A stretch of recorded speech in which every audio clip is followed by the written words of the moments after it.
Mama and Papa Bears. I hope you've been taking some time for yourselves. If you missed our first episode, there's information about why that's very important for you to do. There, you'll also find a few tips on how to successfully take a few short pauses in your day, every day. And remember, this program is not for little ears. This is our village, so let's build it on a strong, solid foundation. I love stories and a good analogy, so you'll often find that I use them as tools to draw a picture. Think of your home, the place where you want your family to be safe and secure. You want it to be able to protect you from all the natural elements, from extreme temperatures, floods, winds, tornadoes, earthquakes, if you live next to the ocean, hurricanes and tsunamis as well. A large part of keeping your home secure from these natural elements is a sound foundation. Out of the many protections that a foundation provides, there are three that stand out in my mind. The first is being strong, being capable of bearing the load of the home. Yay, adulting! Anybody tired already? Well, we gotta go to work because we need the finances to maintain our home. Almost everything is going to do one of these three things: cost money, take time, and expend your energy. Finances are not the only maintenance that's needed in a home. We know we have household duties and chores that we have to perform to keep our homes clean, organized, and operating smoothly. If we have kiddos, there are parenting duties. And if we have one, supporting our significant other or other family members and friends that might be living in our homes. We got to check in on them emotionally and spiritually and ourselves. Again, adulting is a lot of responsibility, but when we have support, it's much more manageable and rewarding. This is why I spoke briefly in episode 1 as to why no one person should be bearing all of the load or even most of it all or most of the time. Yes, I hear the hearts and minds of those of you that are single and head of your household and feel like you have no one else to depend on, that it's you and only you. Well, for the most part, this is true. At the same time, do you realize how many single parent homes there are in your community? Which probably equates to there's a lot of other people feeling the same way you do. The next time where you're not so exhausted that you just climb in bed and fall fast asleep, you've got a little energy where you can, let's say, Netflix and chill. My suggestion would be to write a list of all the other single parents you know. Cross the ones off your list that you already know you don't mesh with well. If there's anyone left, try to make a friend. Say hello. How are you today? No, how are you really? Let them know that this is not just a cordial, hey. Continue that the next several times you see them, and then offer to go out for coffee or to come over for coffee when the kids aren't around, so that they know it's your full intention to befriend them, not to encourage a new play date friend for your kid. I know this takes time, it takes energy, and it means committing more of yourself to a new relationship, but without doing so, you're going to stay alone. Don't you miss the good old days when we were kids and you could just see another kid? It didn't matter what they looked like or where they came from. You just want to know, hey, you want to hang out? You want to play? We were just happy to have someone to be with. Now with adulting, we're cautious of everyone because we know there are so many things to be cautious of. And as we build our community here, you guys try to connect through social media. We like this village to support one another, not just online, but face to face. So if you're enjoying the content so far, share it with someone in your area. You never know, you might make a new friend. Back to our foundation.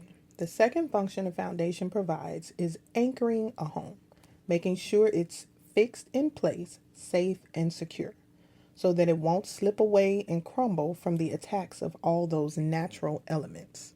The elemental attacks on our families come more from the relationships between the people that are in it, with our children, extended family members, and sometimes really close friends that we consider family.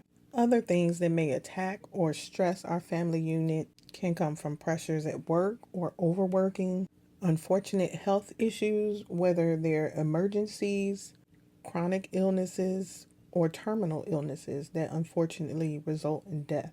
Loss of a loved one will always feel like an amputation, no matter how much we were expecting it to happen. It will take us a while to work through grief in our own way and in our own time. As the memories become less painful, we can allow them to bring us comfort and joy. Although for most of us, financial stability is always the goal, when unforeseen circumstances and emergencies blow the budget and the emergency funds, things get pretty stressful at home. This brings us to the third thing a strong foundation provides stability. When we have it, we feel safe and secure. If our foundation is providing our home the stability that it needs, it's then able to endure all the natural elements outside and the internal struggles going on within. No matter what those struggles are, if we still want to come back home or stay at home while enduring all of these different things that happen in life, we've created quite the beautiful place we can depend on to protect us and our loved ones. While the thought of how hard you work to make and keep your home safe and secure is present in your mind, I'd like you to take a few seconds to think about one thing, one word that would be the foundation of our village. Keep in mind that this one thing has to be effective for everyone in the village, something that is essential to help every individual and group of people thrive. Okay, I'd love to know what you came up with.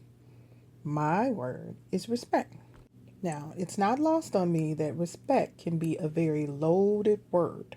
Many times when it is mentioned, many who hear it feel upset, intimidated, shamed, and they become defensive. I assume because most of the time the word respect is mentioned, it's to correct a lack thereof, or shed light on the misuse of the authority that comes along with it. Wouldn't it be a wonderful thing to teach our children what the word respect means at its core? To put it simply, respect means to be appreciative, to admire, to be considerate, to have empathy, understanding, and compassion. This does not mean that we can't or won't disagree with others, but value one another enough to have the patience and kindness to listen to one another's perspective and sincerely try to get a clear understanding.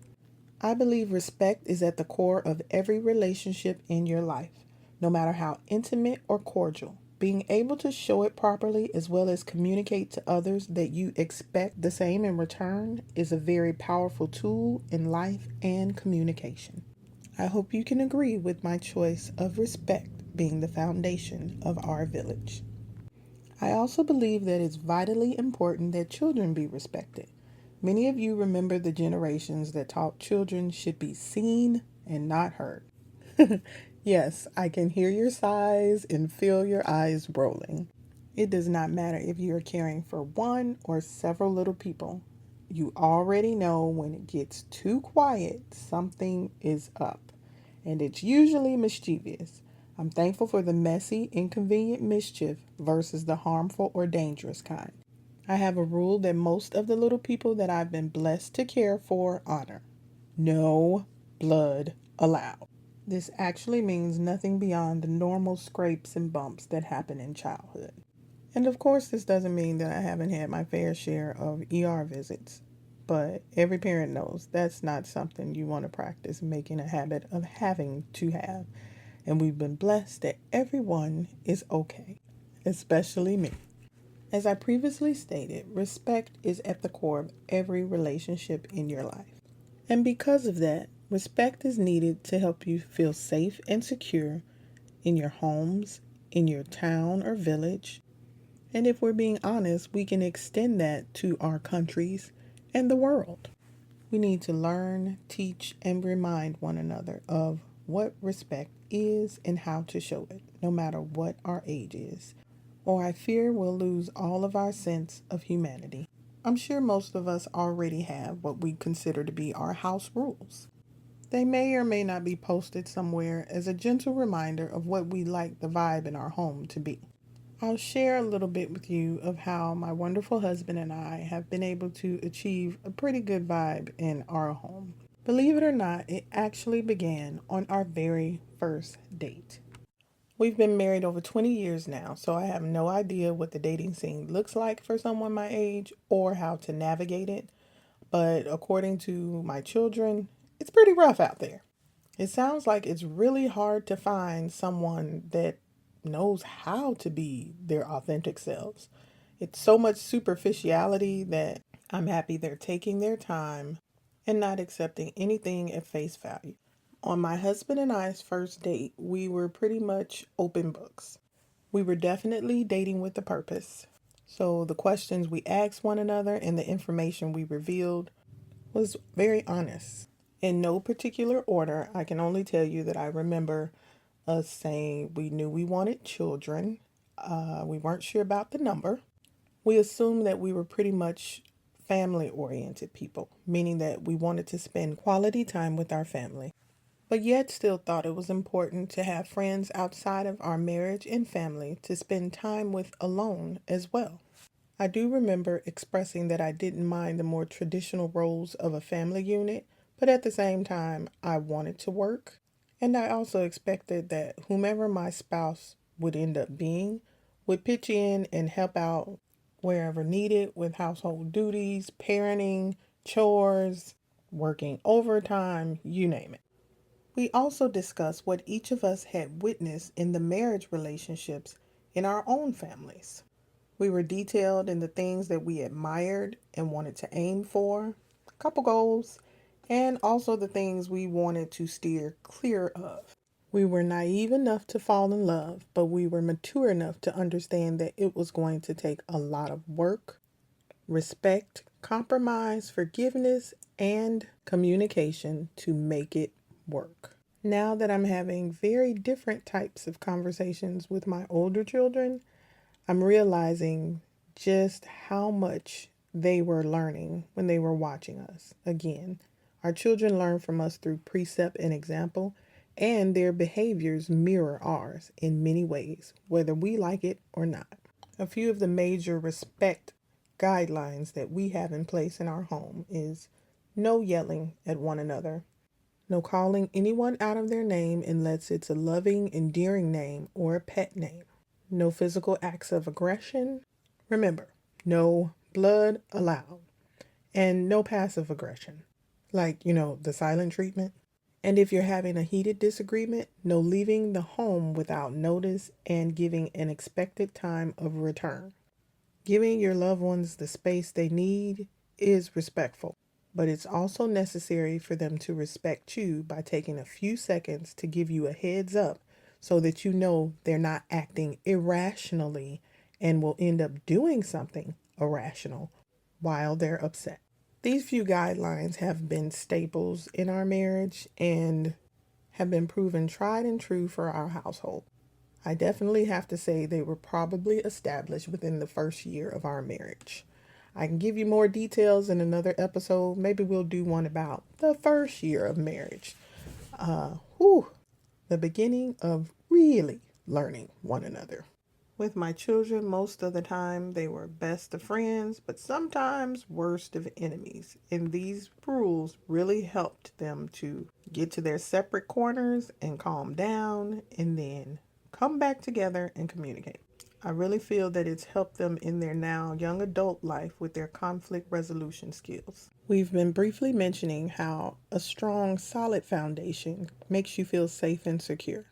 Well, I'll share this little secret with you parents. I truly believe because we set a solid foundation in our home, we kept the communication lines open, and we respected our children, now that they're away from home, they call home. Trust me, this is not me bragging. I'm very happy that they do so because I want to stay a part of their lives and I want them to stay a part of mine. But I do feel that the way that we honored and respected them as we raised them, and discipline was definitely a part of that, they felt safe and secure and know that this will always be home until they create one of their own. So I'm hoping that this village that we're building together will continue to make you feel supported and encouraged.